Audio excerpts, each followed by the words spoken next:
1. Kesultanan atau Kerajaan Samudra Pasai.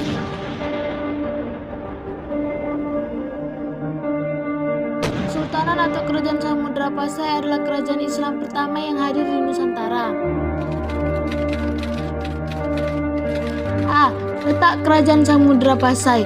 Kerajaan Samudra Pasai terletak di Aceh Utara, tepatnya di Kampung Geudong. Kerajaan Samudra Pasai hadir pada abad ke-13 hingga pada abad ke-16 Masehi di Nusantara dan berdiri pada tahun 1267 serta masa kejayaannya berakhir pada tahun 1521. Samudra Pasai sendiri telah mengalami masa kejayaan serta meninggalkan beberapa jejak melalui beberapa peninggalannya. Pendiri dari Kerajaan Samudra Pasai adalah Marasilu, dan ketika masuk Islam, Marasilu pun memiliki gelar Sultan Malik Al-Saleh. B. Masa kejayaan Kerajaan Samudra Pasai. Kerajaan Samudra Pasai berhasil mencapai puncak kejayaan pada pemerintahan Sultan Mahmud Malik Al-Zahir atau Sultan Malik Al-Tahir II yang memerintah pada tahun 1326 sampai 1345 Masehi. Di bawah pemerintahan Sultan Mahmud Malik Al-Zahir, Samudra Pasai berkembang menjadi pusat perdagangan internasional. C. Masa keruntuhan Kerajaan Samudra Pasai. Penyebab runtuhnya Kerajaan Samudra Pasai dipengaruhi dua faktor, yaitu faktor internal dan eksternal. Salah satu faktor internal penyebab runtuhnya Kerajaan Samudra Pasai adalah adanya konflik keluarga kerajaan yang mulai terjadi pada akhir abad ke-14. Bentuk dari konflik ini adalah perang saudara dan perebutan kekuasaan di dalam istana. Untuk menyelesaikan konflik, Sultan Pasai mencari bantuan ke Kerajaan Malaka yang awalnya membuahkan hasil. Akan tetapi, bantuan dari Kerajaan Malaka ini pada akhirnya membawa dampak lain yang membuat Kerajaan Samudra Pasai semakin dekat pada runtuhan ini. 2. Kerajaan Aceh. Kerajaan Aceh merupakan sebuah kerajaan Islam yang pernah berdiri di Provinsi Aceh. A. Letak Kerajaan Aceh. Kesultanan Aceh terletak di utara Pulau Sumatera dengan ibu kota Banda Aceh Darussalam. Dengan sultan pertamanya adalah Sultan Ali Muhayyad Shah yang dinobatkan pada tanggal 8 September 1507. B. Kejayaan Kerajaan Aceh. Kejayaan Kerajaan Aceh mencapai puncak kejayaannya pada permulaan abad ke-17 pada masa pemerintahan Sultan Iskandar Muda. Pada masa itu, pengaruh agama dan kebudayaan Islam begitu besar dalam kehidupan sehari-hari masyarakat Aceh, sehingga daerah ini mendapat julukan Serambi Mekah. Selain itu, kejayaan Aceh tidak lepas dari letak kerajaannya yang strategis, yaitu dekat jalur pelayaran dan perdagangan internasional. C. Keruntuhan Kerajaan Aceh. Kerajaan Aceh mengalami masa kemunduran pada tahun 1641 atau sepeninggalan Sultan Iskandar Thani. Hal ini disebabkan karena perebutan kekuasaan di antara para pewaris tahta. Selain itu, Belanda semakin menguasai wilayah Pulau Sumatera dan Selat Malaka. 3. Kerajaan Siak Sri Indrapura. A. Letak Kerajaan Siak Sri Indrapura. Salah satu kerajaan yang pernah berdiri dan berkuasa di Pulau Sumatera adalah Kerajaan Siak Sri Indrapura.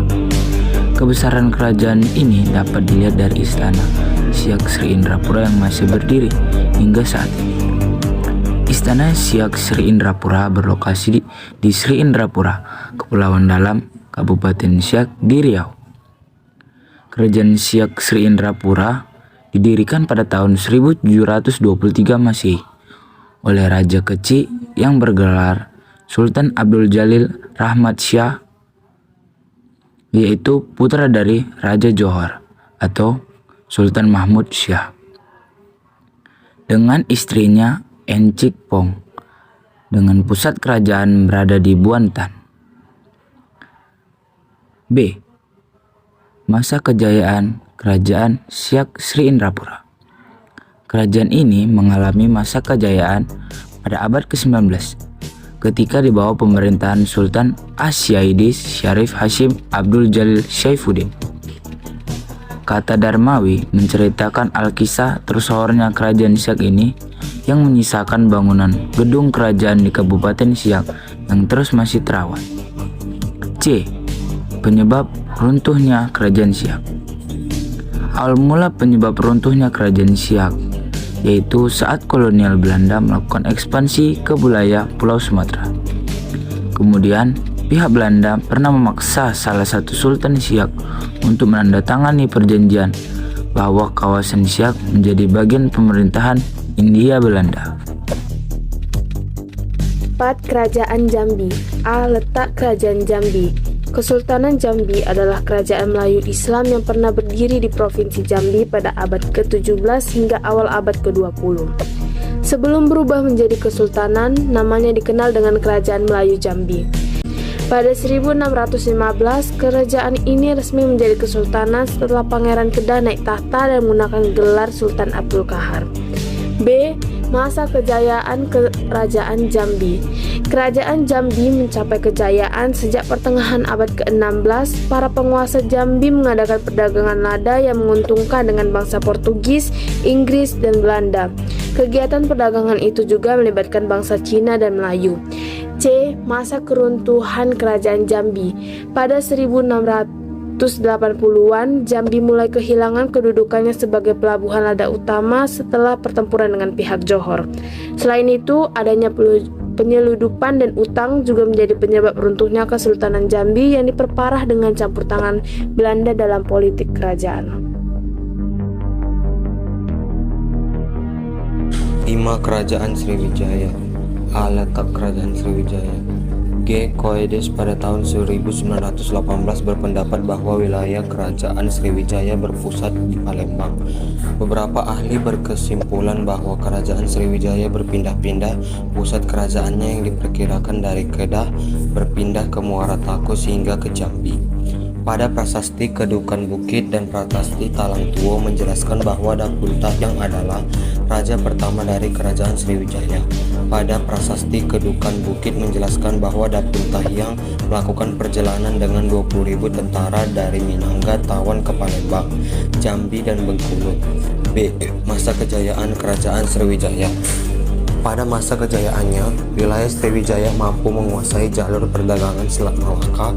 Selain itu, wilayah kekuasaannya mampu diperluas hingga Jawa Barat, Kalimantan Barat, Bangka Belitung, Malaysia, Singapura, dan Thailand Selatan.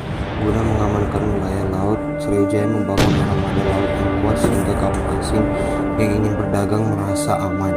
Sriwijaya kemudian berkembang menjadi kerajaan maritim yang kuat di masanya. C. Masa keruntuhan Kerajaan Sriwijaya. Runtuhnya Kerajaan Sriwijaya sekitar abad ke-11 Masehi. Kerajaan Sriwijaya sudah mengalami kemunduran. Kerajaan Chola yang dipimpin oleh Raja Rajendra Choladewa berhasil menawan Raja Sriwijaya pada abad ke-13 Masehi. Kerajaan Singasari dari Jawa mampu mengalahkan Kerajaan Malayu yang sebelumnya berada di bawah kekuasaan Sriwijaya melalui ekspedisi Pamalayu. Di sisi lain, Sriwijaya semakin lama semakin lemah dikarenakan persaingan dengan kerajaan-kerajaan dari Jawa, hingga lemahnya Sriwijaya dimanfaatkan oleh Kerajaan Sukodaya dari Thailand dengan merebut wilayah Semenanjung, Malaysia, dan Selat Malaka. Pada akhir abad ke-14 Masehi, Sriwijaya benar-benar runtuh atas serangan Majapahit.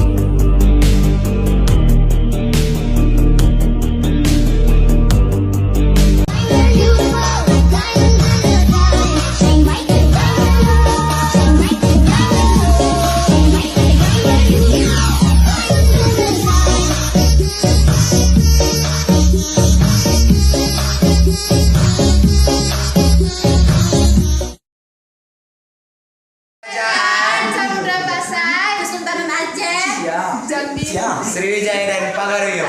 Jaya, jaya, jaya. Kita pasti bisa. Yes, yes, yes. Terima kasih telah menonton. Jangan lupa like, comment, dan subscribe. Ingat, subscribe itu